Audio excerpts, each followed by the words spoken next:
ಮೂಡ ವಿರುದ್ಧ ಪಟ್ಟು ಸಡಿಲಿಸದ BJP. ಶನಿವಾರವೇ BJP JDS ಜಂಟಿ ಪಾದಯಾತ್ರೆ. ಸಂಸದ ಪ್ರಹ್ಲಾದ್ ಜೋಶಿ ಸ್ಪಷ್ಟನೆ.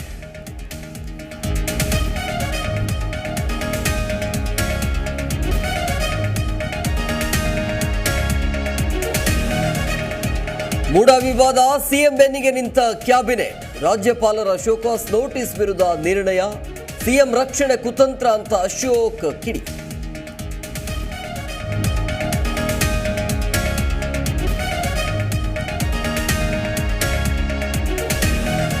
ವಯನಾಡಿಗೆ ಸಂಸದ ರಾಹುಲ್ ಗಾಂಧಿ ಭೇಟಿ.